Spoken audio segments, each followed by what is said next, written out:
Di sini saya mau nyapa di ruang seminar. Di sini ada dari Palu, ada dari NTT, ada dari Sorong Papua, oh jauh di Ternate, ada dari Nurul Makfira, Makassar,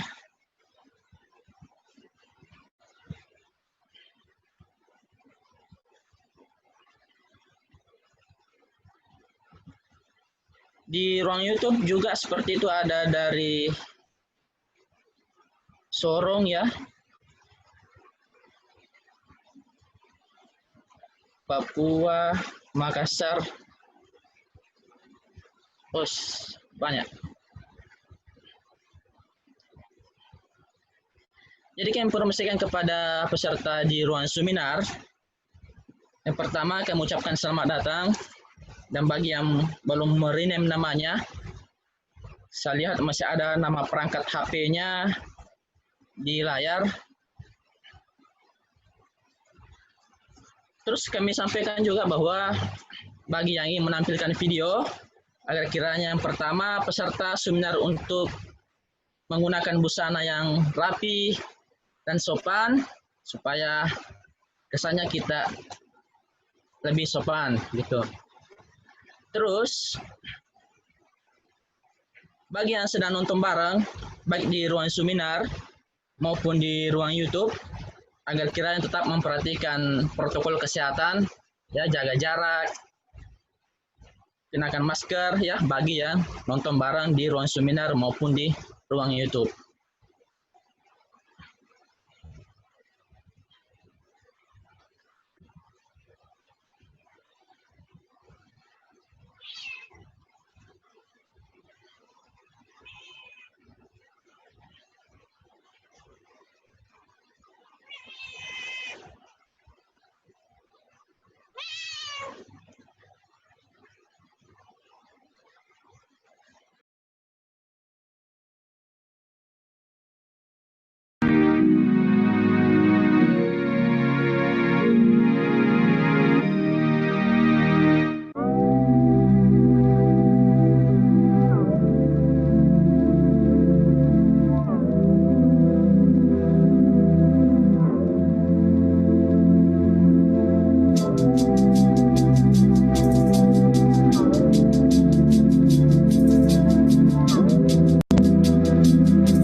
Baik, kita bisa mulai ya.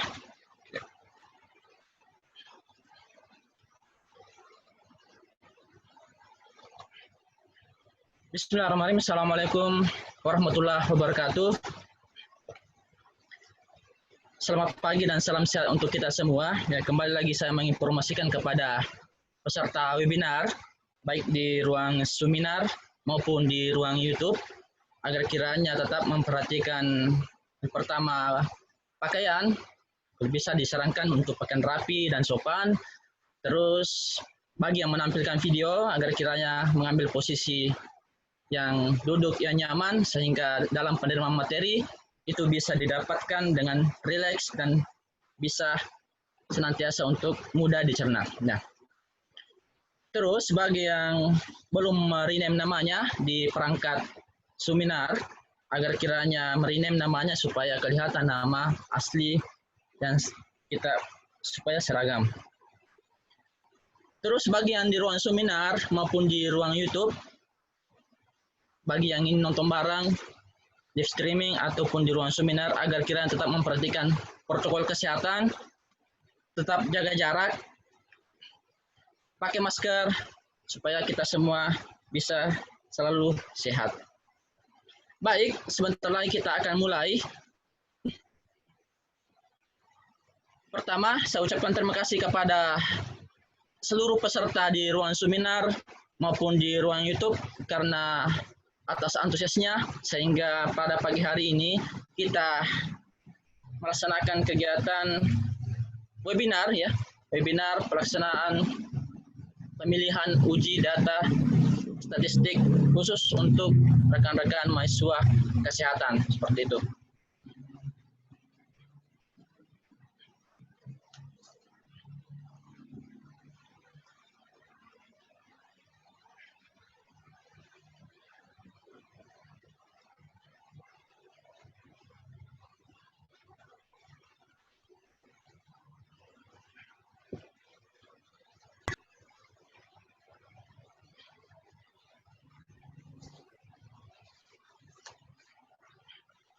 Yang pertama, saya akan membacakan susunan acara.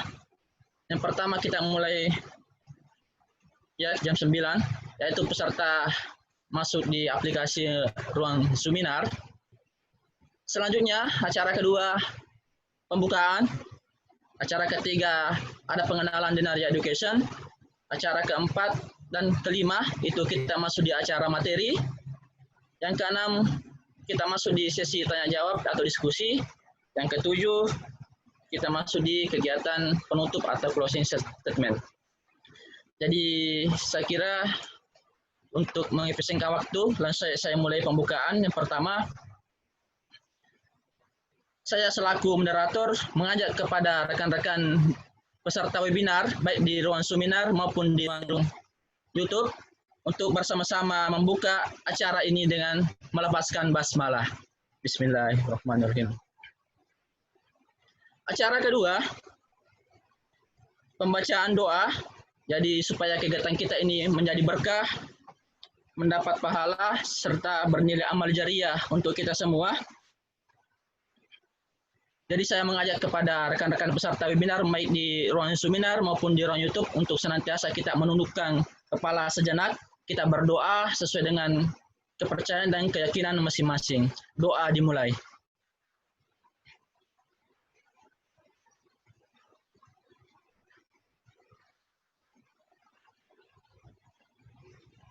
Doa selesai. Baik, acara selanjutnya kita masuk di pengenalan Denaria Education. Dalam hal ini CEO Denaria Education, Nurse Ardian Adiwijaya SKP MKep. Kepada beliau dengan hormat disilahkan.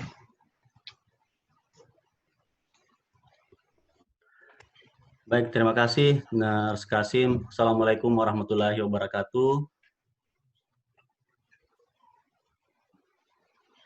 Selamat pagi, salam sejahtera untuk kita semua. Semoga hari ini kita diberi keberkahan, kesehatan dari Allah Subhanahu wa Ta'ala yang telah mengizinkan kita, memberi kita makna hidup sehingga kita bisa bertemu hari ini. Lalu salam dan salim kepada junjungan kita Nabi besar Muhammad SAW yang telah memberikan kita petunjuk, memberikan kita jalan, memberikan kita wasilah untuk bagaimana kita hidup di dunia ini. Baik, pertama-tama terima kasih Nas Kasim selaku moderator yang akan memimpin kegiatan ini sampai hingga selesai. Kita akan ada di sini untuk 1 jam ke depan mungkin untuk mendengarkan materi, dan terutama juga kepada teman-teman yang bergabung di kegiatan ini. Selamat datang. Kami lihat di database ini tersebar ke berbagai wilayah penjuru di Indonesia. Alhamdulillah. Awalnya rencana kami sebenarnya ini adalah kegiatan lokal saja, bahwa mungkin akan menjangkau teman-teman di Sulawesi Selatan, dan ternyata link tersebar kemana-mana, dan akhirnya mendaftar dari berbagai penjuru provinsi yang ada di Indonesia, berbagai institusi pendidikan yang ada di Indonesia. Alhamdulillah. Saya mengucapkan selamat datang, namun sebelum untuk memulai materi, mungkin saya perkenalkan dulu sedikit tentang lembaga kami, yaitu Dinaria Education Center.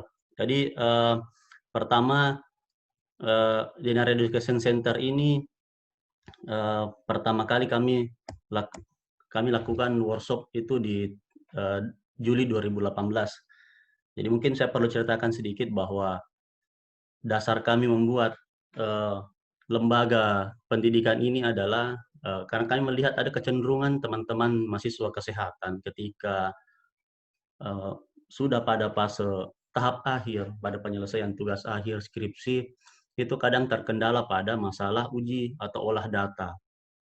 Nah, kecenderungan yang terjadi adalah teman-teman mahasiswa ini akan mencari orang untuk mengolahkan datanya. Pada dasarnya, pada etikanya itu ternyata tidak masalah diolahkan data. Namun yang kami lihat adalah betul-betul yang terjadi adalah tidak ada interaksi antar mahasiswa dengan orang yang mengolahkan data. Hanya diolahkan data, diberikan data yang selesai, kemudian setelah itu tidak ada lagi interaksi. Nah, kami melihat itu bahwa ini sebenarnya seharusnya tidak seperti itu. Lembaga pendidikan seharusnya memiliki tanggung jawab moral memberikan pengetahuan kepada klien ataupun mahasiswa-mahasiswa yang ingin mengolahkan data. Nah, kami mengambil prinsip itu dan kami membuat lembaga Dinaria Education Center. Ini workshop pertama kami di 7-8 Juli, ada 4 orang yang ikut, dan kami seperti prinsip kami bahwa yang kami lakukan bukan mengolahkan data mereka, tapi kami membimbing mereka untuk bisa mengolah data sampai selesai sesuai dengan kasus kelolaan atau sesuai dengan topik penelitian akhir mereka. Jadi kami lakukan itu seperti tadi. Nah, bahwa kami tidak ingin bahwa kami hanya mengolahkan data tapi klien tidak tahu apa yang harus dilakukan dengan datanya, atau klien tidak tahu bagaimana cara melakukannya. Jadi kami ingin ada timbal balik antara kami dengan klien dengan cara ya memberitahukan apa yang harus dilakukan, mengajarkan bagaimana cara melakukan input pada master data, ataupun bagaimana caranya melakukan langkah-langkah pada pengolahan data di SPSS.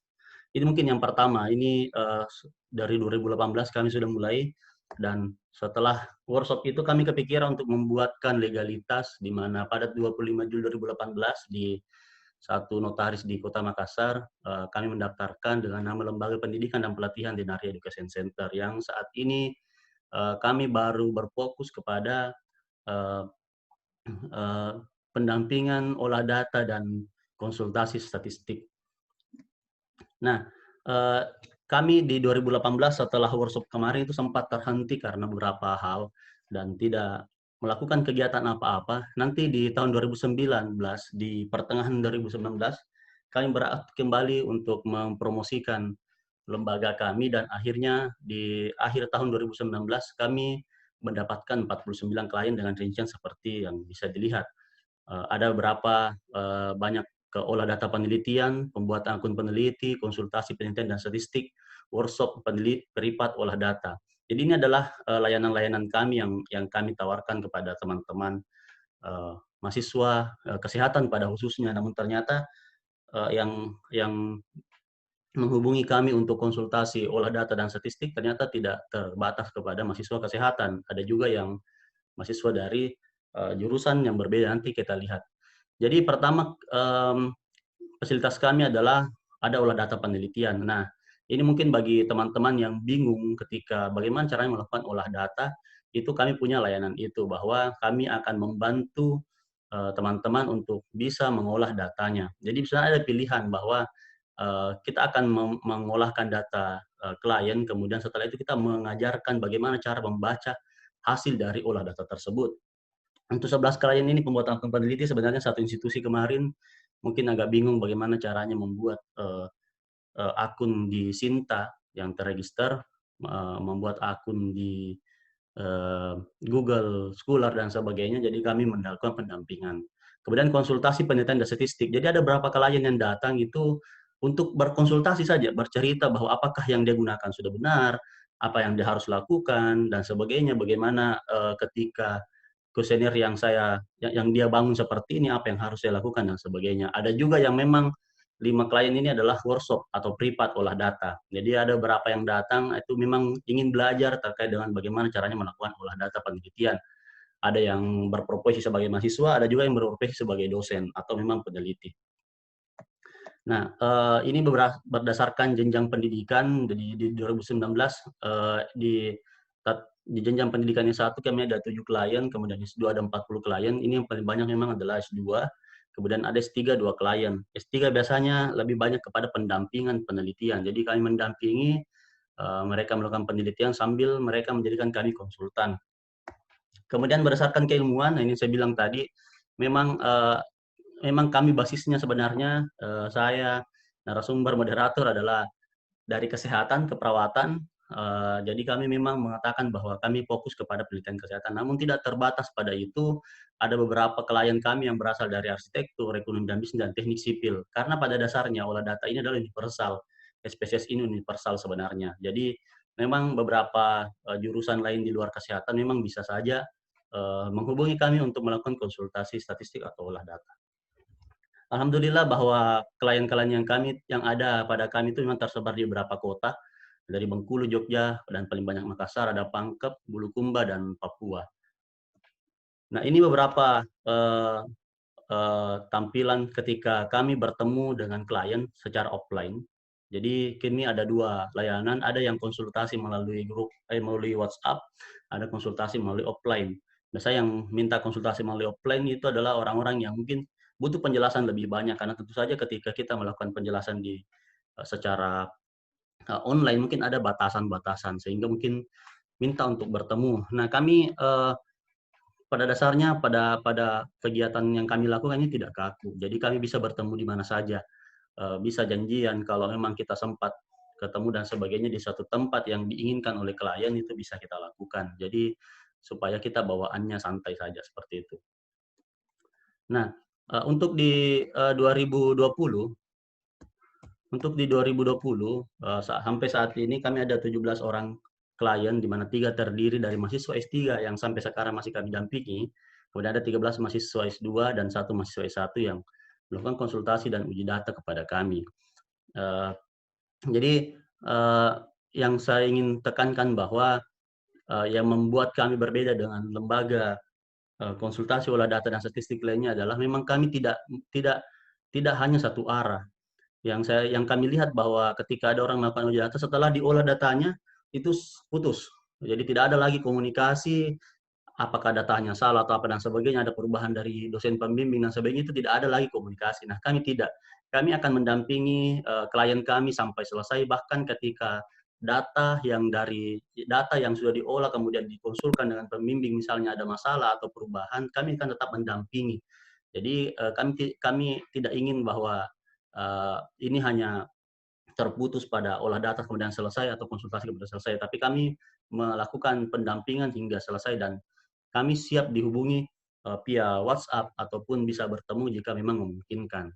Mungkin seperti itu, dan bisa saja teman-teman yang ada di sini sekarang, 149 orang yang ada di Zoom, dan teman-teman yang bergabung di YouTube mungkin adalah klien kami selanjutnya. Jangan segan hubungi kami, insya Allah kami bisa temukan solusi Anda pada olah data dan statistik. Terima kasih. Assalamualaikum warahmatullahi wabarakatuh. Saya kembalikan ke Nurse Kasim.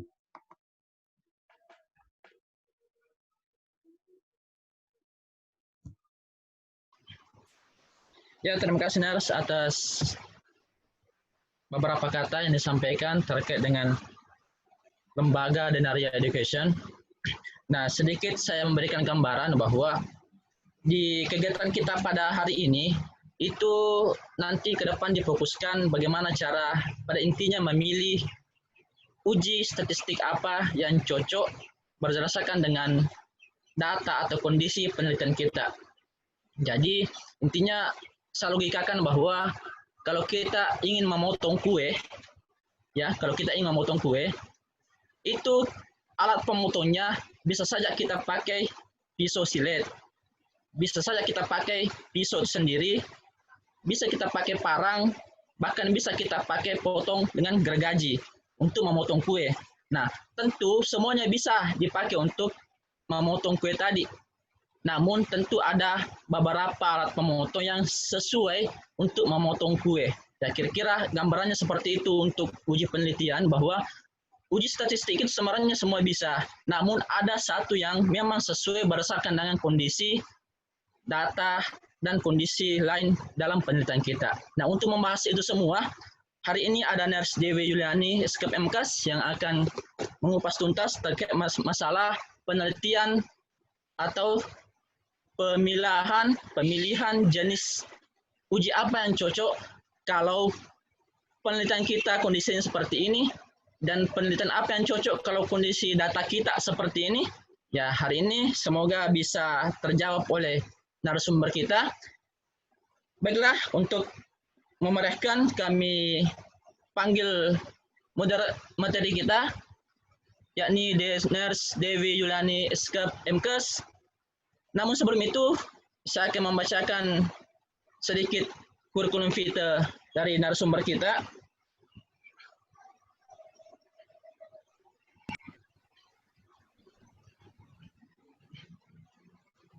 Ya, jadi nama lengkap Ners Dewi Yuliani Hanarudin.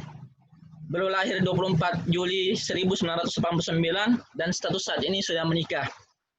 Jadi pengalaman kerja beliau bisa dilihat memang dia lebih fokus ke ranah penelitian. Yang pertama, mulai dari sekretaris LPPM Distrik Kesenian Niasa dan Makassar, terus selanjutnya naik ke ketua redaksi jurnal, selanjutnya dia lebih ke menjurus ke editor jurnal manajemen kesehatan, dan sampai saat ini beliau sebagai konsultan riset dan statistik di Denaria Education.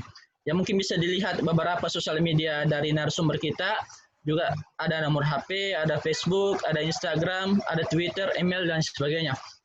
Ya, nanti lebih lanjut jika ada hal yang ingin didiskusikan bisa chat beliau di grup. Ya, baik, untuk mengimplementasikan waktu karena saya kira materinya sangat penting, jadi saya sampaikan kepada peserta webinar untuk kiranya menyimak materi dengan baik, karena memang materi-materi statistik itu biasanya sedikit bikin pusing kepala, ya. Tapi semakin pusing, semakin artinya semakin berproses, ya. Semakin pusing, semakin ada proses untuk mengetahuinya, kira-kira seperti itu. Baik, selanjutnya untuk mengefisienkan waktu, saya persilakan kepada narasumber kita, kepada Ners Dewi Yuliani, SKEP MKes, dengan hormat disilakan. Baik, terima kasih moderator Ners Muhammad Kasim. Nah, beliau adalah sosok yang bijak dan masih single loh. Siapa tahu para peserta ada yang ya. Nah, Assalamualaikum warahmatullahi wabarakatuh. Selamat pagi. Saya mau menyapa dulu buat semua peserta yang ada di Suminan.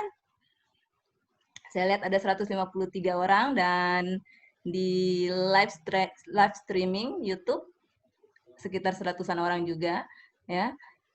Dari berbagai daerah. Wow. Saya lihat ini memang antusiasme mahasiswa untuk mengikuti webinar kami sangat besar.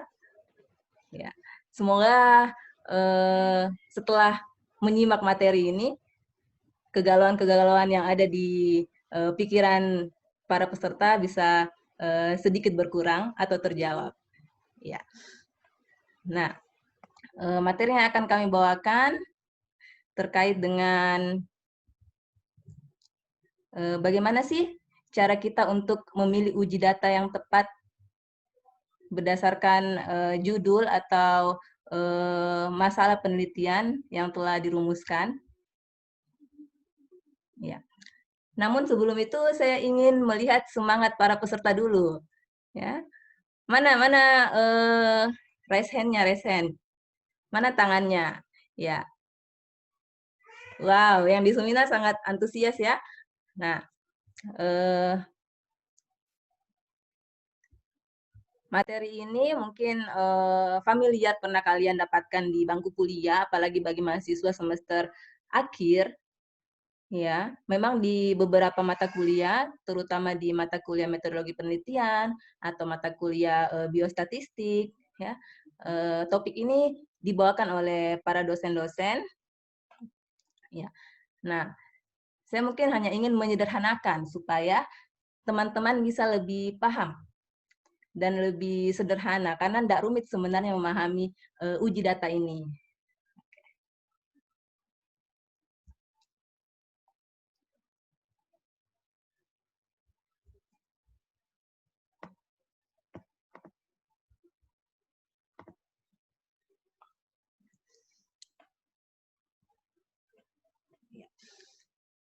Nah, di awal kita hanya membatasi software atau perangkat yang digunakan adalah SPSS, karena ini merupakan perangkat yang sangat familiar dan sering sekali digunakan dalam mengolah data penelitian. Nah, kadangkala ketika ujian, mahasiswa ditanya, menggunakan software apa? Ya, jawabnya SPSS. Dilanjutkan dengan pertanyaan berikutnya, tahu tidak kepanjangan SPSS? Nah, kadang kita memakai software, tapi kita tidak tahu apa makna, maksud, dan arti dari software tersebut. Ya, jadi SPSS ini adalah singkatan dari Statistical Package for Social Science. Jadi memang sudah dirancang paket perangkatnya untuk mengolah data penelitian sosial. Termasuk salah satunya adalah penelitian kesehatan. Nah, ada beberapa macam ragam uji statistik. Mungkin teman-teman semua sering mendengar uji C-square, uji Fisher, uji T atau uji Wilcoxon, tapi masih bingung kapan kita menggunakan uji-uji tersebut. Nah, semua jenis uji yang ada di dalam slide ini adalah ragam uji sederhana atau biasa kita sebut sebagai uji statistik untuk analisis bivariat, karena memang tujuan webinar kali ini supaya kita bisa memberikan pemahaman dari dasar tentang berbagai macam ragam uji statistik dan cara pemilihan uji tersebut.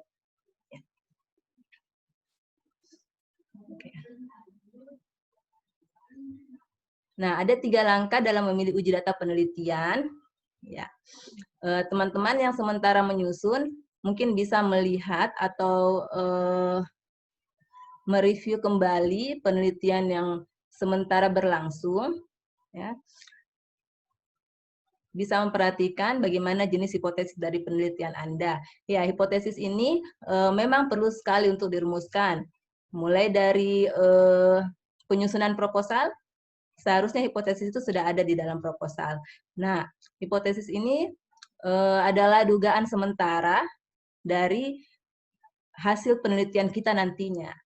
Jadi, ketika seorang peneliti merumuskan masalah penelitian, pasti di dalam pikirannya sudah bisa menebak apa sih kira-kira hasil yang saya harapkan dari penelitian yang akan saya lakukan.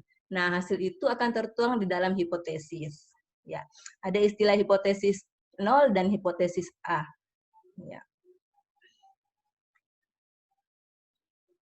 Ketika hipotesis 0 itu ditolak, berarti hasil penelitian kita sesuai dengan harapan kita. Tapi ketika hipotesis 0 itu diterima, berarti hasil penelitian kita tidak sesuai dengan yang kita harapkan. Ya. Kemudian yang kedua adalah kita bisa perhatikan jenis sampel. Nah, sampel ini adalah sumber data kita atau responden penelitian kita. Nah, jenis sampel ini beragam, teknik samplingnya juga beragam. Jadi coba teman-teman lihat kembali jenis sampel yang digunakan, ya, dan perhatikan skala data. Nah, skala data ini sangat menentukan hasil dari olah data kita, karena skala data ini yang akan diinput masuk ke dalam SPSS. Oke, kita akan bahas satu persatu terkait dengan jenis hipotesis. Ya, ada dua macam jenis hipotesis. Yang pertama adalah hipotesis komparatif asosiasi. Nah, seperti apa sih hipotesis ini? Nah, hipotesis ini pertama adalah hipotesis yang menyatakan perbandingan. Ya, apakah ada teman-teman yang membuat hipotesis yang menyatakan perbandingan? Seperti contohnya, ada perbedaan rata kadar gula antara kelompok perokok dan bukan perokok. Atau ada perbedaan pengetahuan remaja terkait dengan COVID misalnya, antara kelompok yang sudah diberikan penyuluhan dengan yang belum diberikan penyuluhan. Ya, itu adalah kategori hipotesis perbandingan. Nah, kemudian berikutnya ada hipotesis yang menyatakan hubungan. Ya, contoh hipotesis hubungan, ada hubungan antara status gizi dengan kejadian diare pada anak balita. Nah, hipotesis hubungan ini dia bersifat simetris, dalam artian kita bisa mengatakan bahwa status gizi berhubungan dengan kejadian diare, begitu pula sebaliknya. Kejadian diare berhubungan dengan status gizi. Jadi dia bersifat timbal balik. Nah, hipotesis komparatif asosiatif berikutnya menyatakan pengaruh. Nah, pengaruh itu contohnya ada pengaruh umur ibu terhadap berat badan lahir bayi. Nah, apa bedanya pengaruh dengan hubungan? Mungkin teman-teman ada yang bingung, saya pakai judul pengaruh kah atau judul hubungan? Ya. Nah, kalau pengaruh, dia tidak bersifat simetris. Atau dalam artian, pengaruh itu asimetris. Tidak bisa timbal balik. Kita bisa mengatakan bahwa umur ibu mempengaruhi berat badan lahir bayi, tapi tidak bisa sebaliknya. Berat badan lahir bayi tidak bisa mempengaruhi umur ibu. Jadi itu perbedaan dari hipotesis pengaruh dan hubungan. Kalau hubungan A bisa berhubungan dengan B, begitu pula B bisa berhubungan dengan A. Tapi kalau pengaruh, arahnya sudah jelas. Ya, apakah A mempengaruhi B, tapi B tidak bisa mempengaruhi A. Ya. Nah, teman-teman coba lihat kembali proposalnya. Ya, apakah menggunakan hipotesis komparatif? Ya, hipotesis komparatif yang menyatakan apa? Perbandingan, hubungan, atau pengaruh. Oke. Kemudian jenis hipotesis lainnya adalah hipotesis korelatif. Ya. Hipotesis korelatif ini biasanya disebut dengan hipotesis satu arah karena kita sudah menyatakan korelasinya. Ya. Contoh ada korelasi antara kolesterol dengan kadar gula darah. Nah, kalau hipotesis korelasi ini kita sudah bisa membayangkan apakah korelasinya positif atau negatif. Jadi bisa juga dikatakan bahwa semakin tinggi kadar kolesterol, maka kadar gula darah juga akan semakin naik. Nah, itu jika korelasinya positif. Atau di hipotesis kita tuliskan, semakin naik kadar kolesterol, maka kadar gula darah akan semakin turun. Nah, itu korelasi negatif. Ya. Kemudian untuk hipotesis korelatif, ada juga yang menyatakan tentang kekuatan hubungan. Ya. Nah, kadang kita menulis di hipotesis atau pembimbing kadang meminta ketika kita mencari hubungan antara variabel A dan variabel B, seberapa besar hubungannya, ya, seberapa kuat hubungannya. Nah, itu berarti hipotesis kita adalah hipotesis korelatif. Nah, untuk menilai kekuatan hubungan, kita menggunakan nilai R. Nilai R, semakin mendekati 1, maka hubungannya semakin kuat. Ya. Oke, itu adalah dua jenis hipotesis. Pertama, hipotesis komparatif asosiatif dan hipotesis korelatif. Kemudian kita lanjut ke langkah kedua dalam memilih uji. Langkah kedua adalah jenis sampel. Jadi sampel juga ada dua. Ya. Pertama, sampel tidak berpasangan. Ya. Sampel tidak berpasangan ini ada yang 2 kelompok dan ada yang lebih dari 2 kelompok. Ya. Sampel 2 kelompok itu di mana ketika kita meneliti, kemudian ada 2 kelompok data yang berasal dari dua subjek yang berbeda. Contoh, kita melakukan penelitian dengan melibatkan kelompok kontrol dan kelompok intervensi. Itu termasuk dalam jenis sampel tidak berpasangan dua kelompok. Ya. Nah, ini contohnya. Contohnya ada perbedaan berat badan lahir bayi yang dilahirkan oleh ibu perokok dan bukan perokok. Jadi ada dua kelompok sampel, kita ambil ibu yang merokok dengan ibu yang tidak merokok. Nah, ini dinamakan sebagai sampel tidak berpasangan dua kelompok. Nah, kemudian ada juga sampel tidak berpasangan lebih dari dua kelompok. Ya. Nah, dimaknai sebagai K kelompok data. K ini adalah jumlah kelompok datanya yang berasal dari subjek yang berbeda. Contoh, ketika misalnya kita meneliti di laboratorium, ya, ada tikus yang menjadi baseline-nya, kemudian ada juga kelompok tikus yang diberikan suntikan, dan ada juga kelompok tikus yang diberikan misalnya diberikan ekstrak daun pepaya. Nah, itu berarti ada 3 kelompok subjek yang berbeda. Ini masuk dalam jenis sampel tidak berpasangan lebih dari 2 kelompok. Ya. Nah, ataukah contoh ini bisa saja ada pengaruh sosial ekonomi ibu. Nah, ketika kita misalnya meneliti sosial ekonomi, ada ibu yang golongan bawah, golongan menengah, golongan atas. Nah, golongan ini biasanya disebut dengan kriteria objektif di dalam penelitian, yang biasanya tertuang di definisi operasional. Nah, ini kelompok ini atau kriteria objektif inilah yang menjadi kelompok dari data kita. Ya. Kemudian kelompok berikutnya adalah jenis sampel berpasangan. Berpasangan ada juga yang 2 kelompok dan ada yang lebih dari 2 kelompok. Apa bedanya dengan sampel yang tidak berpasangan? Namanya saja berpasangan, jadi data yang kita peroleh ini berasal dari 2 subjek yang sama. Ya, contoh kita meneliti tentang pengetahuan pre dan post, sebelum dan setelah penyuluhan. Nah, itu berarti jenis sampel kita adalah sampel berpasangan 2 kelompok. Karena orang yang sama mengisi kuesioner 2 kali. Ada yang kuesioner pre dan ada yang kuesioner post. Nah, ini contoh kasusnya. Ya, ada perbedaan pengetahuan ayah tentang kesehatan anak sebelum dan setelah penyuluhan. Berarti jenis sampel dari sampel ini kita bisa mendapatkan 2 kelompok data yang 2 kelompok data yang sama. Ya, sampelnya sama tapi 2 data kita dapatkan. Ada juga sampel berpasangan lebih dari 2 kelompok, berarti 1 kelompok responden kita ukur beberapa kali. Ya.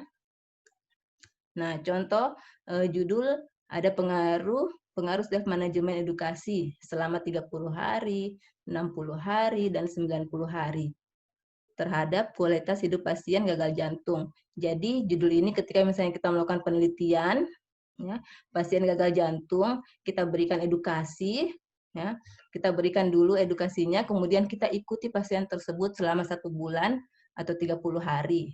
Baru kita ukur lagi kembali, ya, kualitas hidupnya di 1 bulan berikutnya sampai 90 hari. Jadi kita akan memperoleh 3 data yang berkelompok dari satu pasien yang sama. Ya, itu dinamakan sampel berpasangan lebih dari 2 kelompok. Ya, teman-teman sudah bisa menentukan di proposalnya itu menggunakan jenis sampel apa, apakah sampel berpasangan atau tidak berpasangan. Ketika misalnya sampel tidak berpasangan, apakah termasuk 2 kelompok atau lebih dari 2 kelompok. Ya, itu adalah langkah kedua dalam memilih uji apa yang tepat kita gunakan nantinya. Kemudian langkah ketiga adalah skala data. Nah, ketika ditanya skala apa kita gunakan di penelitian tak, nah kadang banyak yang menjawab skala Goodman atau skala Likert, ya. Nah, tapi di dalam SPSS syarat mutlak untuk melakukan uji adalah skalanya harus bersifat salah satu dari 4 skala yang ada di slide, ya. Jadi ada skala data nominal, ordinal, interval, dan rasio. Nah, skala data nominal dan ordinal ini biasanya disebut sebagai skala data kategori, karena dia berbentuk kategori. Sementara skala data interval dan rasio biasanya disebut sebagai skala data numerik. Ya. Nah, semakin tinggi skala datanya, ya, nominal ini skala data terendah. Ya. Kemudian disusul oleh ordinal, interval, dan rasio. Nah, semakin tinggi skala datanya, maka semakin teliti hasil penelitian kita. Ya. Nah, hanya saja, ya, tidak semua variabel penelitian bisa kita ukur dengan skala pengukuran tersebut, sehingga kebanyakan peneliti, ya, memodifikasi skalanya menjadi skala Likert atau skala Guttman, ya, atau skala rating. Nah, skala modifikasi ini biasanya kita kenal dengan skala pengukuran atau skala kuesioner. Ya, skala kuesioner itu nantinya kita harus kembalikan lagi menjadi skala data. Ya. Jadi, ketika misalnya kita ditanya, ya, pakai skala apa ya, harus jelas skala yang ditanyakan itu skala pengukuran atau skala data. Ketika yang ditanyakan skala pengukuran, maka kita jawab skala Guttman misalnya, atau skala Likert. Tapi ketika yang ditanya adalah skala data, maka kita jawab nominal, ordinal, interval, atau rasio. Ya. Nah, dan yang harusnya kita tampilkan di dalam definisi operasional, skala datanya adalah salah satu dari 4 skala ini. Ya. Bagaimana sih cara kita membedakan keempat skala data ini? Ya, ini dia. Kita lihat sifat skalanya. Ya. Kalau skala nominal itu kita bisa bedakan. Ya. Karena skalanya bersifat kategori, ya. Biasanya itu ada 2 kategori dan kita bisa bedakan. Contoh jenis kelamin, ada laki-laki dan ada perempuan. Hanya saja skala data nominal itu kita tidak bisa mengatakan bahwa laki-laki lebih baik daripada perempuan atau sebaliknya, karena dia hanya sampai membedakan saja, ya, membedakan variabel atau kategori. Nah, begitu juga dengan golongan darah, jenis penyakit, dan agama. Ya. Nah, mungkin teman-teman yang sementara menyusun tugas akhir, terutama skripsi, banyak yang menggunakan skala data ini. Ya. Ini adalah skala data yang paling rendah, yaitu skala data nominal. Kemudian ada juga skala data ordinal, itu bisa dibedakan dan bisa diurutkan. Ya. Jadi skala data ini dia bertingkat atau berjenjang. Ya. Contohnya tingkat pendidikan. Ada SD, SMP, SMA, S1 sampai S3. Nah, itu masih skala data ordinal. Nah, ketika peneliti mendapatkan datanya ordinal, kemudian dikelompokkan lagi menjadi pendidikan tinggi dengan pendidikan rendah, itu berarti kita menurunkan skala data. Yang tadinya ordinal, kita turunkan ke skala data nominal. Nah, penurunan skala data ini sebenarnya tidak disarankan bagi peneliti. Ya, karena tadi prinsipnya semakin tinggi sifat skala datanya, ketelitian hasil uji juga semakin bagus. Ya, jadi saya sarankan sebaiknya ketika kita memperoleh data tingkat pendidikan, ada SD, SMP, SMA, sampai S3, jangan lagi kita kelompokkan menjadi pendidikan tinggi atau pendidikan rendah, karena skala datanya akan turun. Ya. Kemudian skala data berikutnya adalah skala data interval. Skala data ini bisa kita bedakan, bisa kita urutkan, dan ada jarak atau nilai yang bermakna di antara kategorinya. Maaf, skala data interval ini bukan kategori, tapi skala data numerik. Ya. Contoh tingkat kecerdasan atau IQ dan suhu badan. Nah, kalau kita lihat suhu badan, ya apalagi teman-teman yang mengambil responden pasien, ya kadangkala mengukur TTV-nya, tanda-tanda vitalnya, ya suhu badan yang normal itu ada rentangnya, ya ada jaraknya. Nah, itulah yang dikatakan skala data interval. Ya.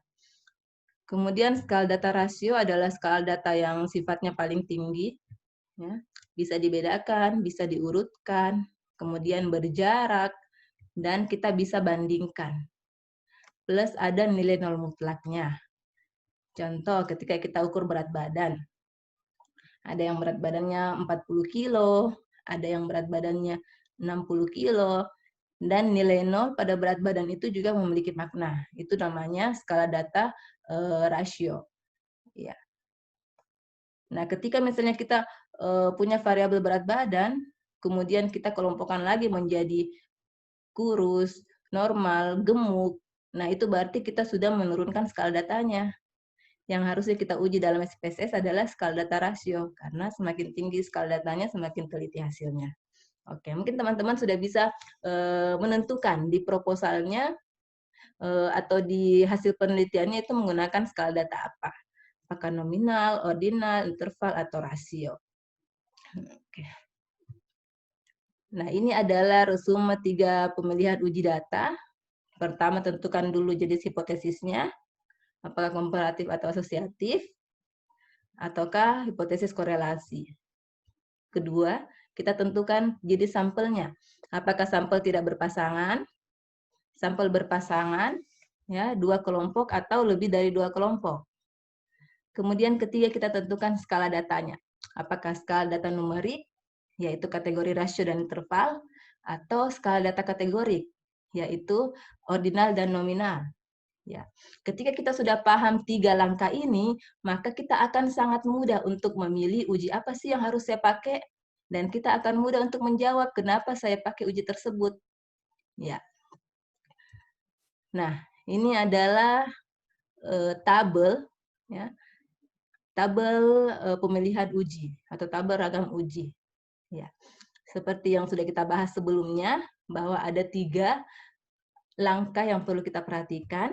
Pertama, jenis hipotesis. Ya, jenis hipotesis itu kami highlight dengan warna biru. Ya.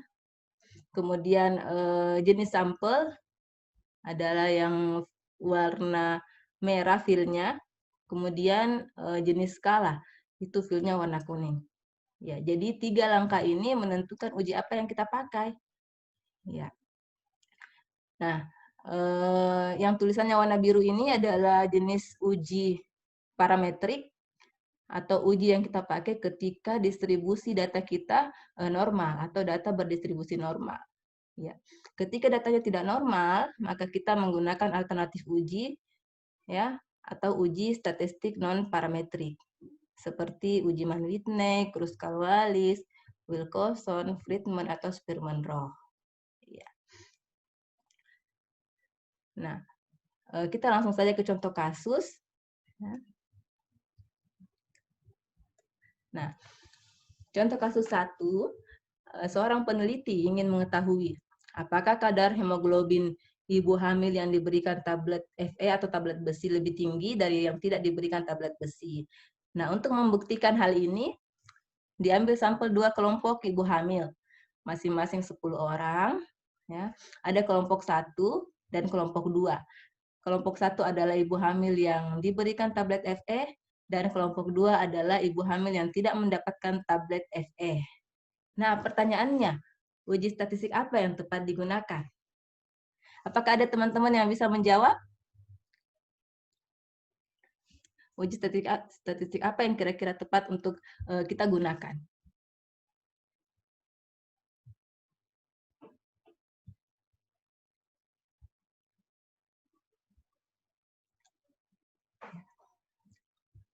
Nah, ini adalah kuis yang bisa menjawab akan kami berikan layanan free konsultasi.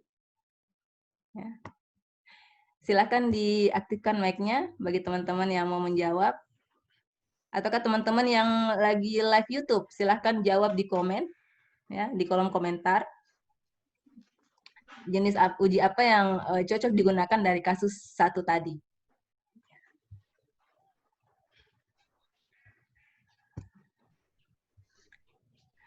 Oh iya, sudah ada yang menjawab nih, komparasi tidak berpasangan. Jenis ujinya, ya. Jenis uji itu adalah misalnya uji TK. Oh, ada yang jawab, uji T tidak berpasangan, Indah Rizky. Oke, mari kita lihat kembali apakah cocok, ya.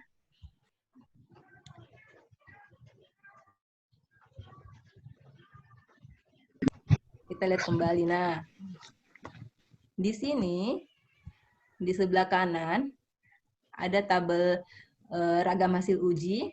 Ya. Nah, kita lihat apakah hipotesis dari kasus ini komparatif atau korelasi. Nah, ini adalah jenis hipotesis komparatif asosiatif karena kita ingin mengetahui, ya, kita ingin mengetahui apakah ada perbedaan, ya, menyatakan perbedaan. Kemudian kita lihat lagi jenis sampelnya, jenis sampel berpasangan atau tidak berpasangan. Nah, kita lihat dulu sampelnya. Ini ada yang ibu hamil yang diberikan tablet besi dan yang tidak. Ya, berarti ada dua kelompok sampel yang tidak berpasangan karena berasal dari dua subjek yang berbeda. Ada kelompok yang diberikan besi, tablet besi, ada yang tidak diberikan tablet besi. Ya, berarti dia masuk di sampel tidak berpasangan dua kelompok. Nah, kemudian kita lihat skala datanya. Ya. Nah, kalau kita pakai kadar hemoglobin, ya, kadar hemoglobin itu adalah skala data rasio, ya. Jadi uji yang tepat digunakan adalah uji T tidak berpasangan, atau dalam SPSS biasa dikatakan dengan istilah uji independent sample t-test. Nah, sebelum kita melakukan uji ini, syarat mutlaknya adalah harus kita lihat dulu normalitas datanya. Ketika datanya normal, kita menggunakan uji ini, tapi kalau data yang sudah diuji normalitasnya tidak normal, maka kita pakai alternatif uji lain, yaitu uji Mann-Whitney. Oke. Nah, berarti jawaban dari teman kita tadi benar ya, uji T tidak berpasangan. Ya, silakan nanti kontak admin untuk mendapatkan free layanan konsultasi. Ya. Kemudian siap-siap lagi untuk kasus kedua. Ya. Kasus kedua.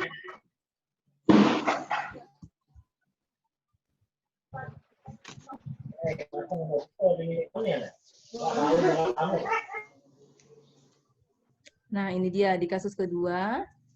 Ya, kita lihat suatu penelitian bertujuan untuk mengetahui apakah ada perbedaan pengetahuan remaja sebelum dan sesudah diberikan penyuluhan COVID-19. Ya, untuk itu diambil 15 orang sampel secara random. Dan sebelum penyuluhan dilakukan pretest, kemudian setelah penyuluhan dilakukan post-test.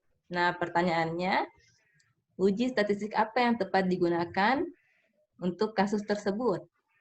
Ya. Silakan, ada yang bisa jawab. Yang mau jawab via Zoom, silakan mengaktifkan mic-nya.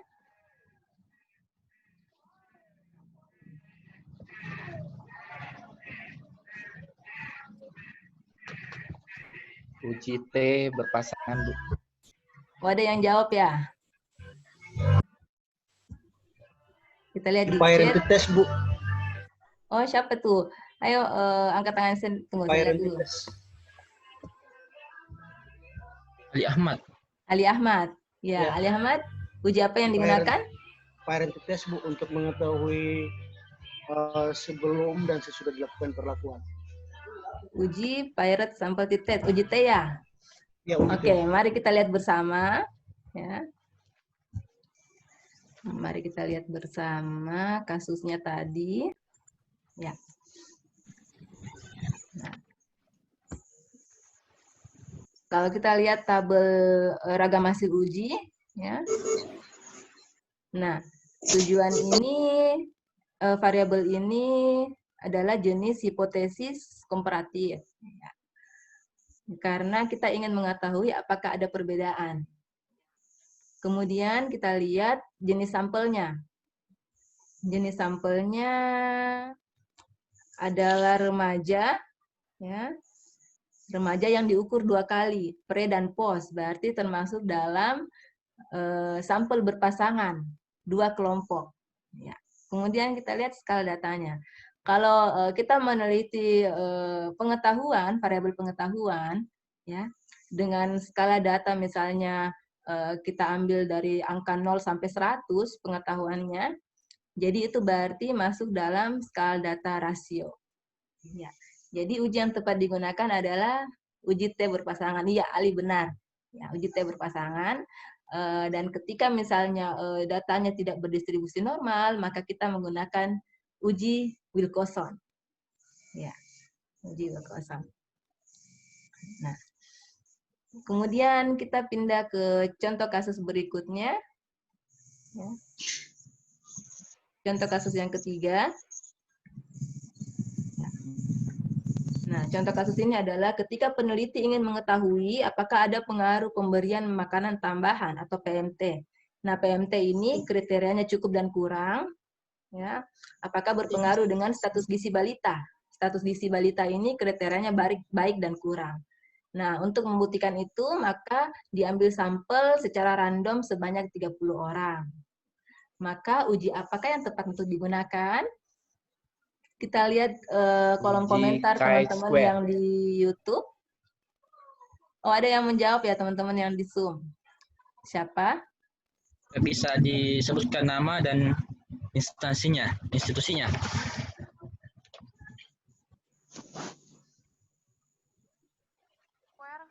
Uji Nominal.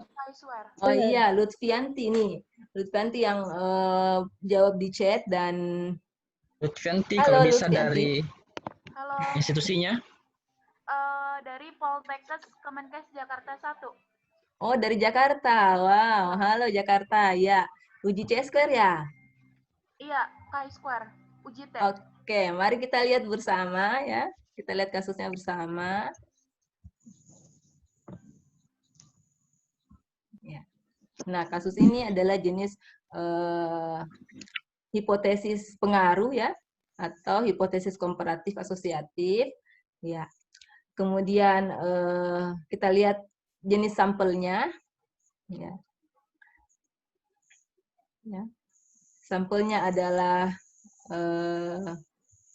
ini 2 kelompok, ada cukup dan kurang. Ya. PMT dan status gizi. Ya, PMT dan status gizi. Ya. Berarti dia masuk dalam jenis sampel tidak berpasangan 2 kelompok dan skala datanya nominal. Kenapa nominal? Karena ada 2 kategori dan skala datanya dapat kita bedakan, ya, yaitu cukup dan kurang untuk variabel PMT, ya, baik dan kurang untuk variabel status gizi. Berarti uji yang tepat digunakan adalah uji C-square atau uji Pfister-Exact test. Ya, benar ya. Ya. Nanti silakan kontak kami ya untuk mendapatkan layanan free konsultasi. Kemudian siap-siap untuk kasus berikutnya. Kita beri kesempatan bagi teman-teman yang live streaming ya untuk menjawab. Contoh kasus yang keempat.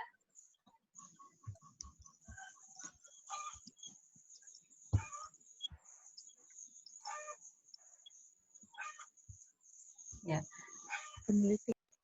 Di kasus keempat ini adalah ketika peneliti ingin mengetahui ya, apakah hubungan jarak rumah dengan prestasi kerja seorang perawat di puskesmas X, apakah ada hubungannya? Ya, jarak rumah ini dibagi menjadi 3. Ya, ada perawat yang rumahnya kurang dari 5 kilo, ada perawat yang jarak rumahnya 5-10 kilo, dan lebih dari 10 kilometer. Nah, uji apa yang tepat dengan kasus seperti ini? Ya. Uji ANOVA. Wah, ada yang menjawab ya? Coba kita lihat dulu yang di streaming YouTube. Apakah ada yang komentar tentang jenis uji yang tepat digunakan? Oh, belum ada. Ya, berarti kita ke partisipan yang di Zoom. Siapa tadi yang menjawab? Dewianti Todi. Ya, Kak. Ya, silakan. Uji Ya, apa yang tepat kita disebutkan gunakan? instansi atau asal daerah. Dewi, Kak, dari FIK UI. Wow, dari UI. Ya, halo UI, apa kabar? Ya, silakan dijawab. ANOVA, Kak. Oh, uji ANOVA. Ya, one way ANOVA. Oke, baik. Kita lihat bersama contoh kasusnya. Ini adalah jenis hipotesis komparatif karena kita ingin melihat hubungan, ya, hubungan. Kemudian kita lihat jenis sampelnya. Ya. Ini adalah satu kelompok sampel yaitu perawat, tapi kita lihat ada 3, ya, ada 3 data. Sampelnya adalah perawat, tapi ada 3 data. Berarti ada 3 kelompok data, yaitu perawat yang jarak rumahnya kurang dari 5 kilo. Kemudian kelompok data yang kedua adalah perawat dengan jarak rumah 5 sampai 10 kilo. Kelompok data ketiga adalah perawat dengan jarak rumah lebih dari 10 kilo. Jadi ini masuk dalam kelompok sampel tidak berpasangan lebih dari 2 kelompok. Ya. Jadi uji yang tepat digunakan adalah one way ANOVA. Iya, betul sekali Ibu Dewi ya. One way ANOVA atau Kruskal-Wallis jika distribusi datanya tidak normal. Ya. Nah, siap-siap untuk kasus berikutnya.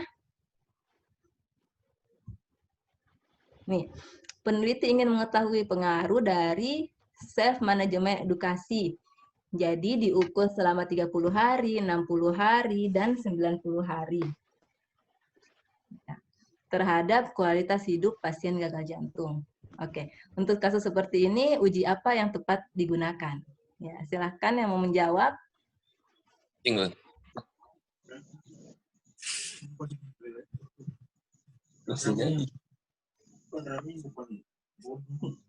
Gali mau menjawab? Uji apa yang tepat? Repeated ANOVA, Kak. Siapa nih? Oh, Dewianti sudah dapat kesempatan 1 kali tadi ya. Kita kasih kesempatan yang lain lagi. Ya, kayaknya Dewianti memang sudah paham sekali dengan uji-uji ini. ANOVA, Mbak. Ya, kenapa? Siapa yang jawab nih? Gede Yasa. Ya, silakan. Di asal daerah. Dari Bali. Wah, dari Bali. Ya, silakan dijawab. Uji apa yang tepat? Repeated ANOVA. Mari kita lihat bersama Repeat ya. ANOVA. Ya, mari kita lihat bersama. Jenis hipotesisnya adalah komparatif asosiatif karena menyatakan pengaruh. Ya. Kemudian jenis sampelnya adalah jenis sampel berpasangan. Ya.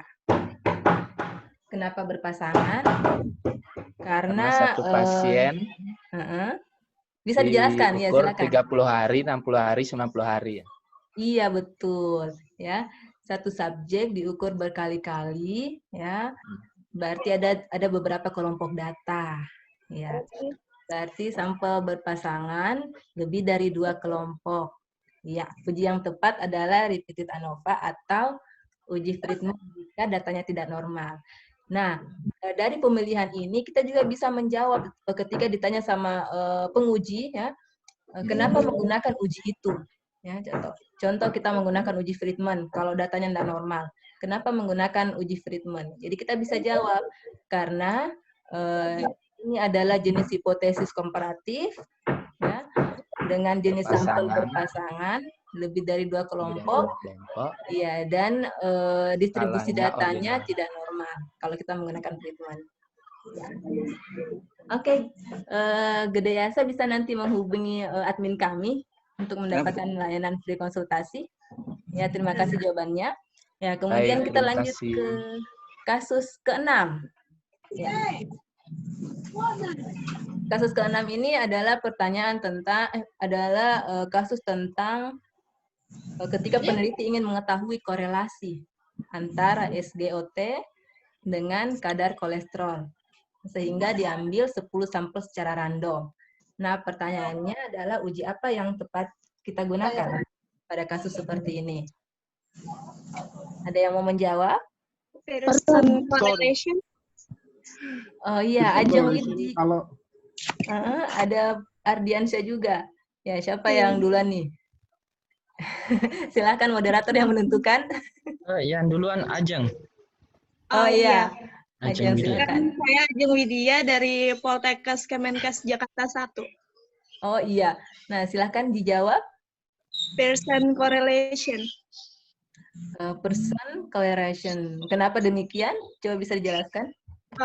karena ingin melihat korelasi antara SGOT dan dengan kolesterol HDL. Ya, kita bahas satu persatu tentang jenis hipotesisnya, kemudian sampelnya dan datanya.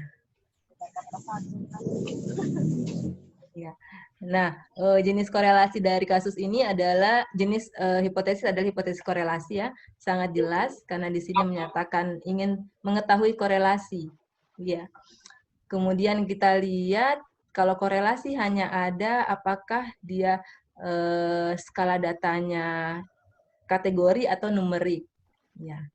Nah, kalau SGOT kita lihat ini dalam satuan unit Karman per 100 mili, berarti skala data rasio, begitu juga dengan kolesterol, ya.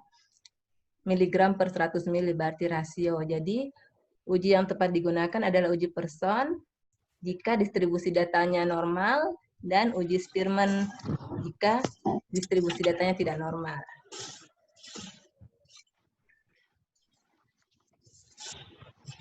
Oke.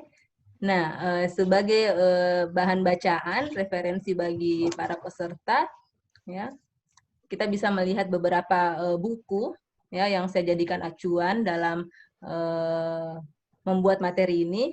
Ada buku dari Dr. Stang tentang cara praktis penentuan uji statistik, kemudian ada buku dari Sopyudin Dahlan tentang statistik untuk kedokteran dan kesehatan, dan ada e-book dari Bernard Rosner. Ini e-booknya gratis, bisa di-download di Google ya, tentang Fundamental of Biostatistik edisi ke-7 ya. Nah, oke, saya kira cukup untuk materi kita. Saya kembalikan ke moderator. Ya, itulah tadi pemaparan materi yang disampaikan oleh narasumber kita dan artian Nurse Dewi Yulani SKP MKes. Nah, saya kira materi dalam penentuan uji tadi sudah diberikan sedikit gambaran terkait apa yang harus diperhatikan meliputi hipotesis, pemilihan sampel, dan skala data.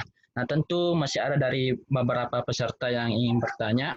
Nah, saya membuka sesi pertama, saya buka 2 penanya dulu, baik dari lab YouTube maupun di ruang seminar. Jadi bagi yang ingin bertanya, silakan langsung mengaktifkan mic-nya, bertanya dengan menyebutkan nama, dan asal daerah atau asal institusi.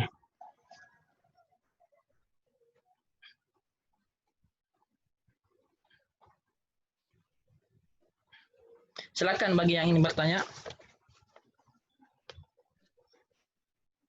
Ya, silakan Ajeng Widya, karena saya lihat tidak ada. Aktifkan mic-nya dulu mungkin. Silakan aktifkan mic-nya. Iya, udah. Perkenalkan, nama saya Jung Widya dari Poltekkes Kemenkes Jakarta 1. Saya ingin bertanya, namun uji yang saya ingin tanyakan tidak ada yang tidak termasuk dari pemaparan kakak tadi. Nah, yang saya ingin tanyakan adalah uji Altman plot analysis. Ketika menggunakan Altman plot analysis, lalu kita mengukur dua kali uji. Contohnya penelitian saya yaitu prototipe alat ukur distribusi tekanan telapak kaki. Jadi saya membuat prototipe dan prototipenya ini saya uji keakuratannya dengan mengkomparasi dengan alat yang sudah gold standarnya. Nah, ketika mengukur tekanan telapak kaki, di telapak kaki itu kan ada sisi kanan dan sisi kiri. Nah, jadi saya membuat Altman plot testnya itu satu-satu, sisi kanan dulu, lalu sisi kiri. Berarti kan 2 kali uji ya, Kak? Nah, apakah diwajibkan untuk menggunakan Bonferroni correction untuk p-value-nya atau tidak? Ya, untuk Ajeng Widya, kalau boleh tahu jurusan apa? Jurusan ortotik prostetik. Oh iya. Silakan, Bu.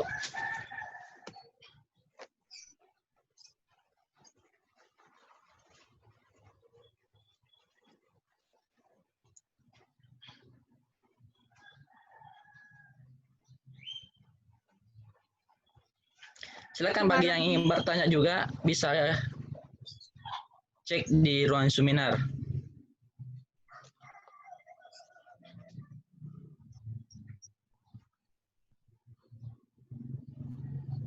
Suara ibunya masih ke mute. Oh iya, betul. Maaf. Saya mau saya baru aktifkan. Nah, untuk uji yang Anda gunakan itu adalah uji yang kompleks atau masuk dalam kategori uji multivariat, sehingga kita tidak bahas di sini. Ya, namun untuk jawabannya terkait dengan apakah kita melihat hasil Bonferroni-nya. Nah, itu ya penting untuk dilihat ya, karena sebenarnya prinsip uji dari yang Anda gunakan itu kita melihat perbedaan dari rata-rata, ya perbedaan rata-rata data atau limit dari agreement-nya. Itu merupakan prinsip dari uji Altman plot dan analisis. Ya, untuk Bonferroni-nya itu perlu untuk kita lihat nilainya, ya, apakah nilainya memenuhi syarat dalam pembacaan dukungan signifikansi dari hasil ujinya. Ya. Untuk Bonferroni correction kan terdapat dua cara ya Bu, dengan membagi p-value atau batas kritis 0,05 atau pada SPSS itu biasanya dengan mengkalikan sesuai jumlah uji yang dilakukan. Apakah ada syarat tertentu kita harus mengkalikan atau membagi atau bebas boleh memilih yang mana saja? Ya, nah kalau kita lihat hasil dari Bonferroni itu ada beberapa step, ya, ada step 1, step 2, step 3. Nah biasanya kita melihat dari hasil pembagiannya, hasil pembagian. Kalau misalnya kita sandingkan dengan hasil uji setiap step, ya, maka kita lihat korelasinya apakah cocok atau tidak. Kita bisa membaca keduanya atau memilih salah satunya karena itu akan sama maknanya antara salah satu atau keduanya. Iya. Oke. Untuk diskusi selanjutnya nanti ini dapat free konsultasi ya. Kita konsultasi lagi ya. Oke, terima kasih. Iya, sama-sama. Saya kembalikan ke moderator.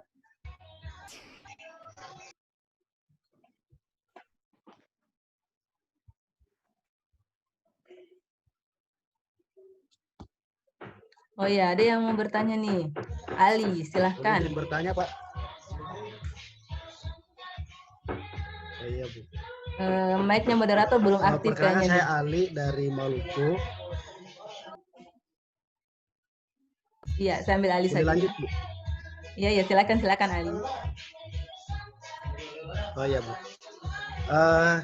Izin bertanya, Bu. Saya Ali dari Maluku. Iya. Ya. Yang ingin saya tanyakan adalah tentang uji normalitas, Bu. Di mana yang kita tahu bahwa ketika kita masuk pada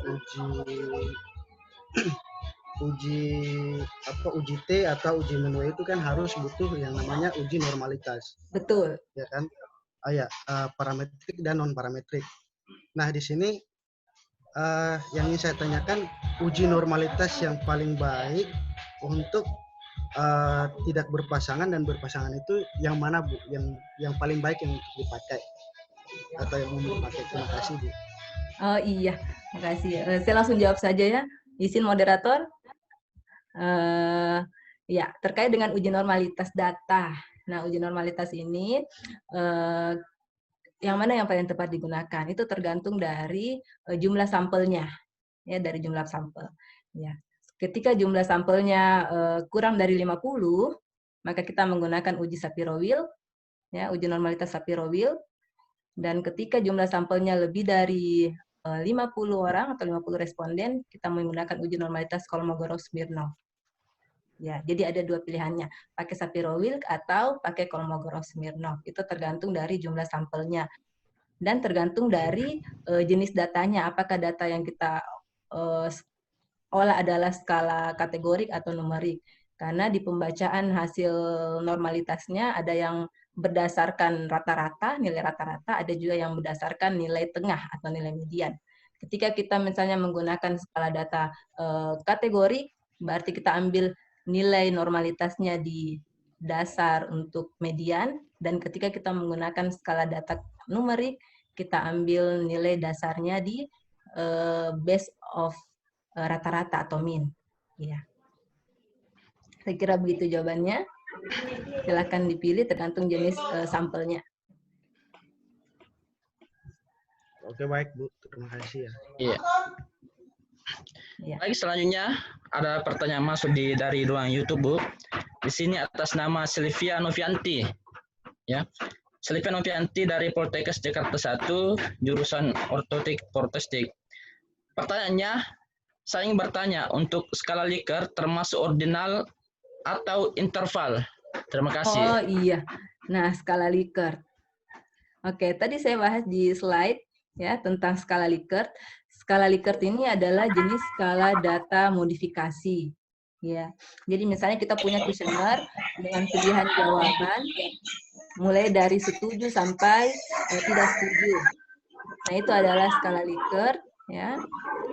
Kemudian kita mau lihat apakah ketika kita konversi ke dalam skala data yang bisa dibaca SPSS itu menjadi ordinal atau nominal. Ya tergantung dari kategorinya.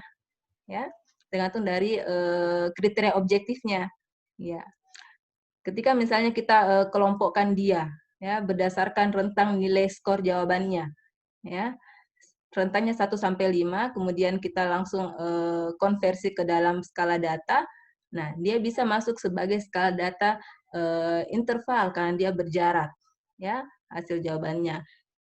Ya, berjarak. Contoh kita mau teliti tentang sikap seseorang. Ya, sikap itu dikatakan baik ketika misalnya 80 sampai 100 skor jawabannya. Kemudian dikatakan sikapnya cukup kalau 60 sampai 80. Kemudian dikatakan sikapnya kurang baik ketika skornya 0 sampai 50 tadi. Nah, jadi ini adalah skala data ordinal karena dia bertingkat, ada 1, 2, 3.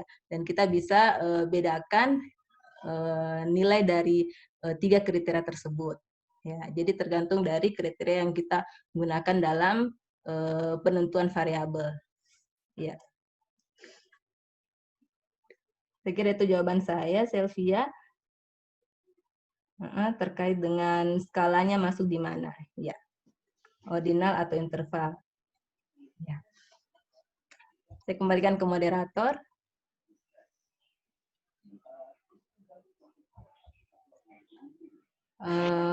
Mungkin mic-nya moderator belum aktif.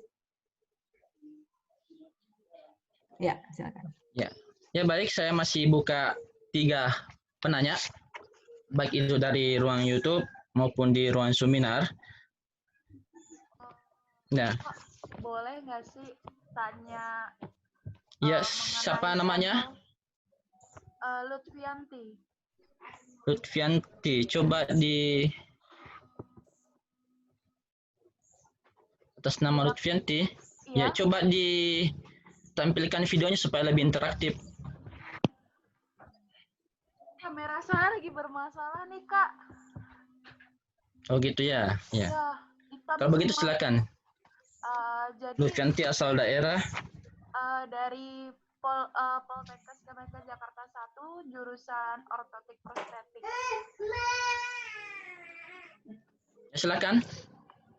Maaf sebelumnya kalau saya ingin menanyakan tentang sampel. Jadi saya sedang melakukan penelitian skripsi mengenai pengaruh penggunaan hillcup terhadap derajat nyeri pada pengguna sepatu hak tinggi. Yang di sini saya ingin tanyakan adalah apakah desain penelitian menggunakan sampel non-probability dengan purposive sampling itu menggunakan rumus untuk mengetahui besaran sampel atau rumus yang ada untuk menentukan besarnya sampel hanya digunakan untuk probability sampling. Terima kasih. Oh iya. Ya. Silakan, Bu. Jawab saja. Iya, makasih moderator. Jadi terkait dengan sampel ya. Ya, sampel itu ada dua, ada yang probability dan non-probability. Nah, pertanyaannya apakah bisa menggunakan rumus ketika kita memilih sampel yang non-probability? Ya. Nah, iya. Untuk menentukan jumlah sampel minimalnya, kita bisa menggunakan rumus, ya, rumus sampel.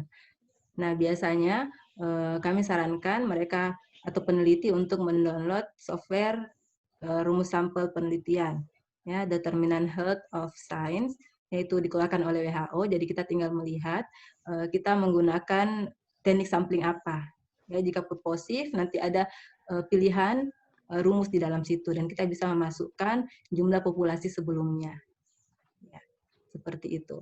Kalaupun misalnya kita tidak memperoleh data terkait dengan populasi yang ada, ya, kita bisa langsung saja menetapkan jumlah sampel minimal adalah 30. Kenapa 30? Karena 30 sudah dikatakan bisa untuk normalitas data.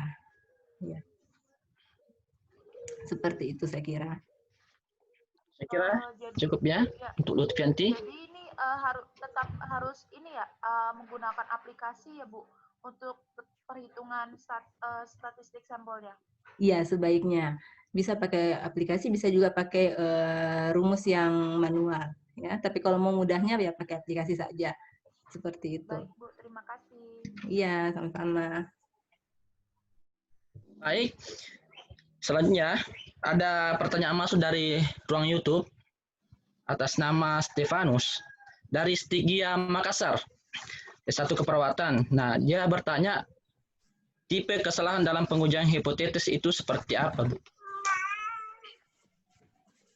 Ya, mungkin langsung dijawab. Ya. Siapa tadi Pak ininya? Dari ruang YouTube ada atas nama Stefanus dari Stigia Makassar, S1 Keperawatan. Ya. Oh ya.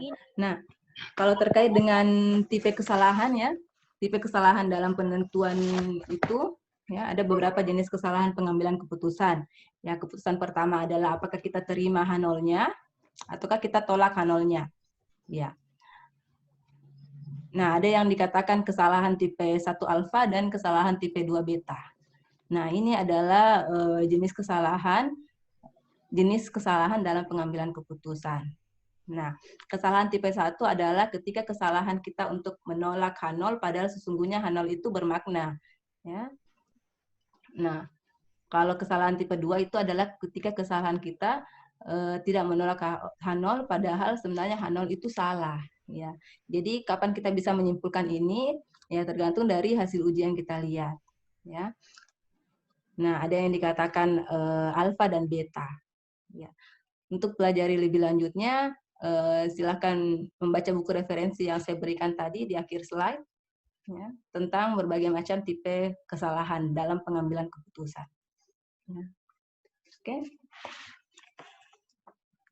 Saya kembalikan ke moderator.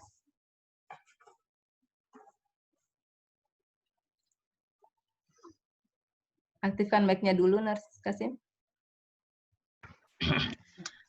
Ya, saya kira tadi sudah terjawab dari teman kita dari ruang YouTube atas nama Stefanus dari Stigia Makassar.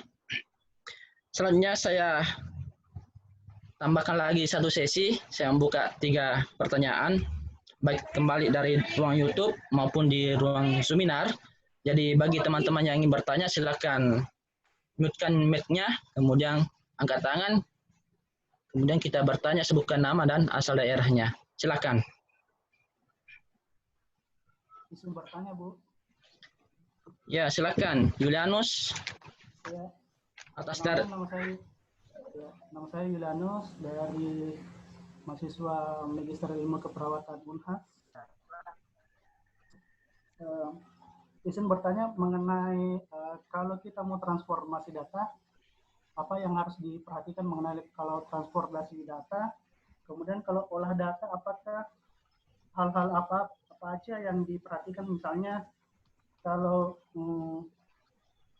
kita ingin menentukan post hoc dari penelitian, hasil uji penelitian, terus bila ada pertanyaan penelitian mengenai apakah ada perbedaan antara sikap tentang asupan gizi mengenai asupan gizinya di sini baik cukup kurang sebelum dilakukan penyuluhan kesehatan antara kelompok kontrol dan kelompok intervensi.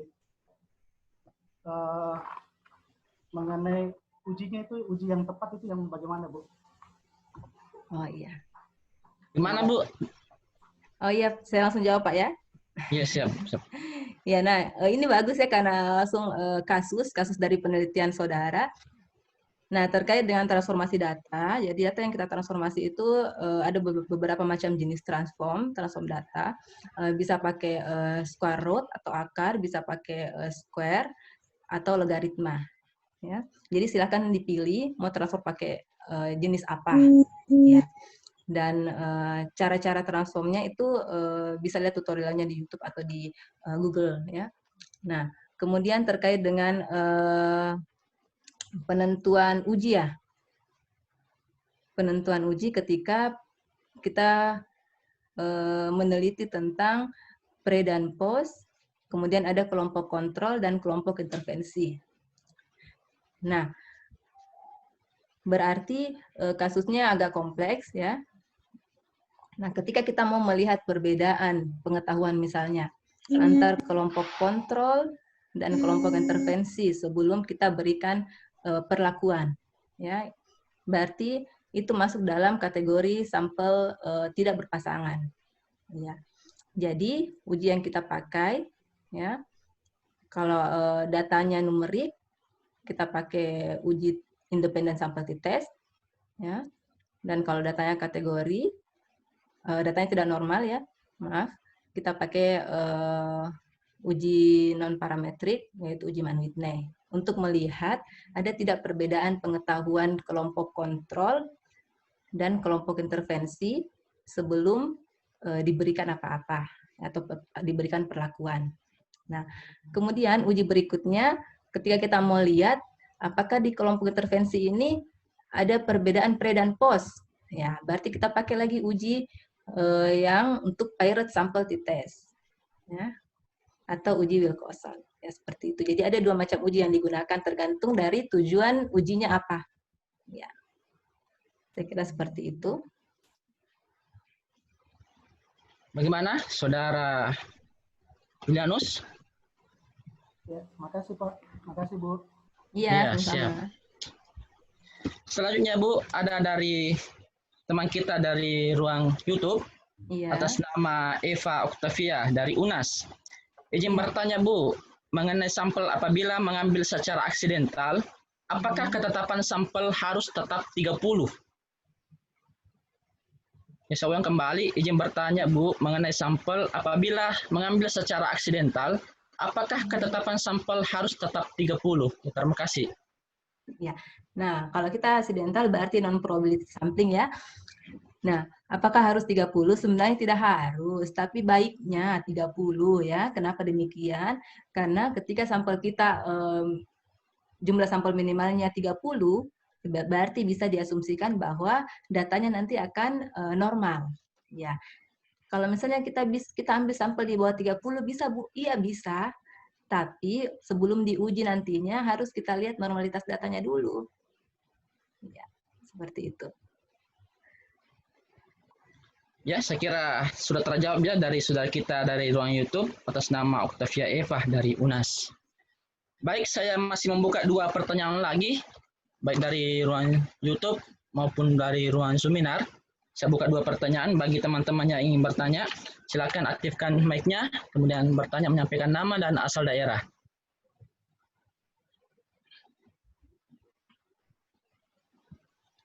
Kak, bisa bertanya? Ya, atas nama Jus Malia. Assalamualaikum warahmatullahi wabarakatuh. Perkenalkan, saya Jus Amalia dari Universitas Muslim Indonesia Makassar. Di sini saya kan ada tugas untuk mencari hubungan antara IMT dan usia, indeks massa tubuh dan usia. Terus datanya sudah ada. Bisa dijelaskan Kak uji apa yang bisa digunakan? Apakah uji regresi linear atau logistik? Bisa dijelaskan mengenai regresi linear dan logistik. Oh, iya. Gimana Bu? Bisa? Oh iya, iya. Yes, silakan Bu. Kalau uji regresi itu adalah jenis uji multivariat ya. Saya jelaskan sedikit tentang perbedaan antara regresi linear berganda dengan uji regresi logistik. Nah, regresi linear berganda kita gunakan ketika skala datanya numerik. Numerik itu adalah data interval dan rasio. Sementara kita gunakan uji regresi logistik ketika skala datanya kategori. Kategori itu adalah skala data nominal dan ordinal. Jadi itu perbedaan penggunaan ujinya. Nah, terkait dengan kasusnya tadi Jus sama Lia, ingin melihat hubungan antara IMT dengan usia, itu sebenarnya pakai uji bivariat juga sudah bisa menjawab hubungannya, ya. Tidak perlu pakai uji regresi, ya. Nah, silakan dipilih ujinya berdasarkan 3 langkah tadi. Seperti Kemana Saudari Jus Malia? Iya, baik. Terima kasih, Kak. Iya, sama-sama. Iya, sama-sama. Baik, saya buka pertanyaan terakhir bagi teman-teman yang ingin bertanya di ruang seminar. Silakan aktifkan mic-nya. Ya, silakan Ervina.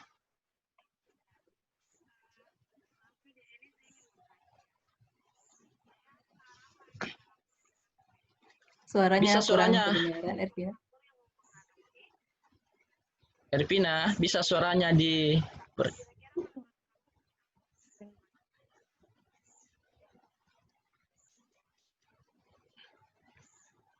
Ervina, suaranya kurang jelas.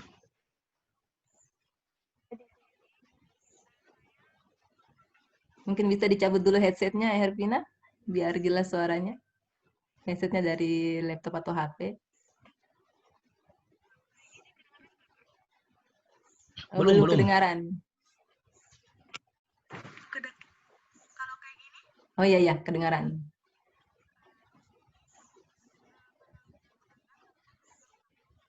Hilang lagi, Ervina. Coba didekatkan suaranya, maaf. Ervina dari mana?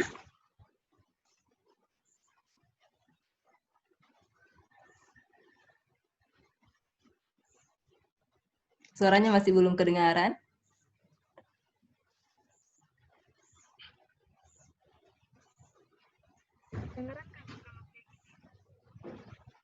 Iya, kedengaran.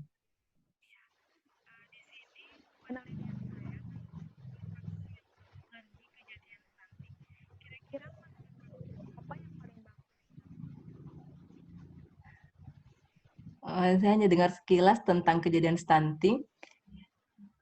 Ya, pertanyaannya apa? Coba diulang. Nggak kedengaran, Ervina?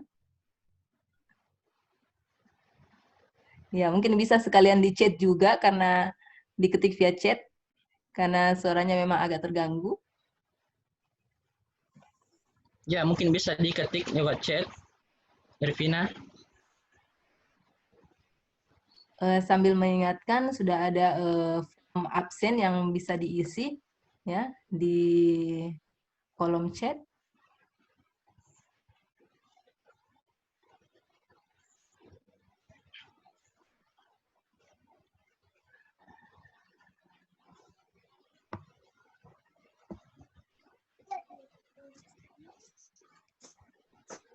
Jangan lupa nama institusi. Ya, sambil kita menunggu, kita ganti penanya untuk sementara. Sambil mengetik, ya kita buka sesi pertanyaan satu orang lagi. Sambil kita tunggu teman Ervina mengetik. Ada yang ingin bertanya? Silakan bagi yang ingin bertanya langsung, aktifkan mic-nya.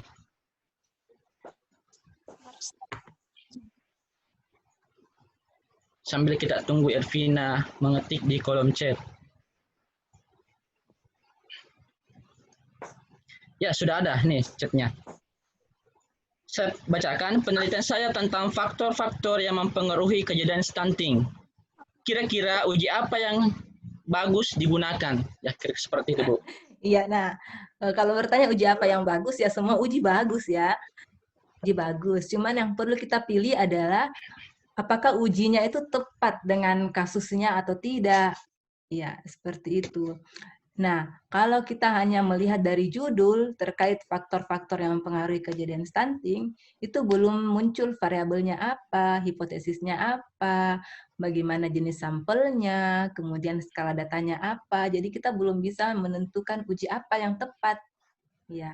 Nah, untuk mengetahui agar saudara Ervina bisa mengetahui uji apa yang tepat, silahkan nanti memperhatikan 3 langkah tadi. Ya, lihat dulu hipotesisnya, jenisnya apa, kemudian sampelnya, dan skala datanya apa. Ya, nanti file materinya akan kami share ya via sosial media atau grup WA supaya teman-teman bisa mereview kembali materi yang telah dibawakan. Ya.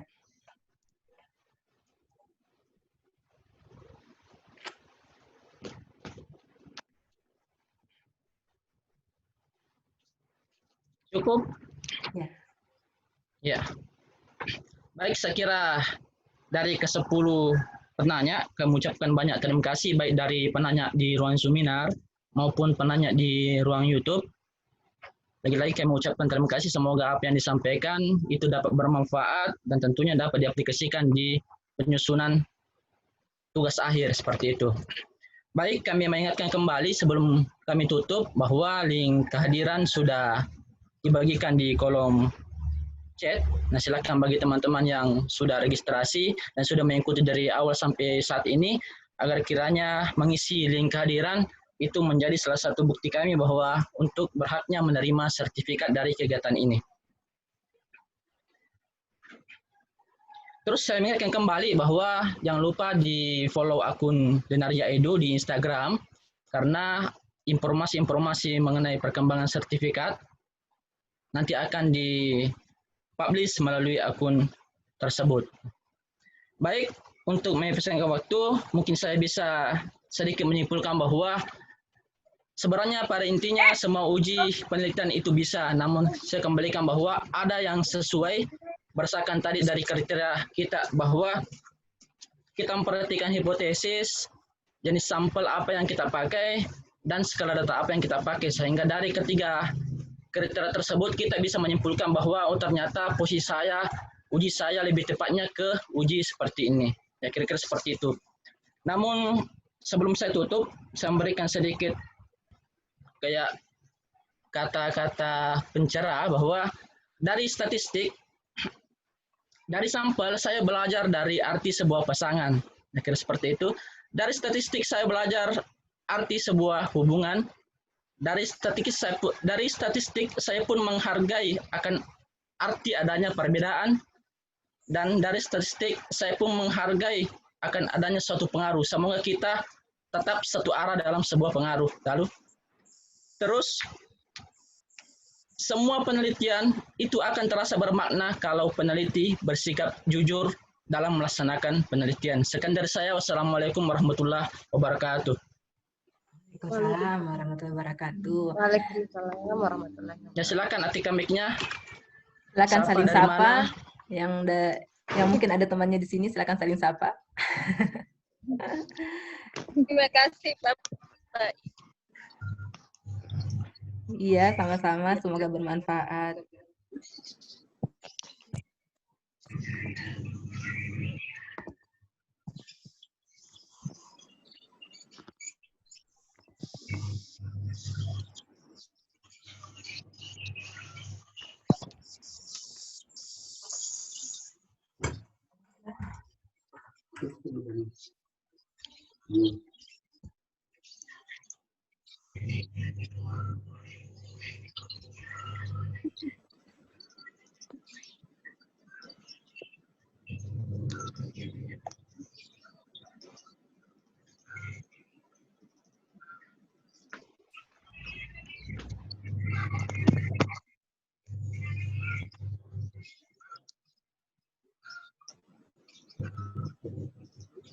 Oke, kita tutup ya room meetingnya.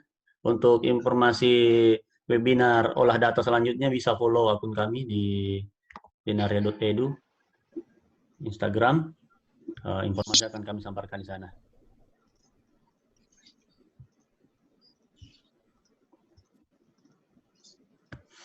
Silakan bagi yang ingin meninggalkan room, sudah bisa meninggalkan. Terima kasih, absen ada di room chat.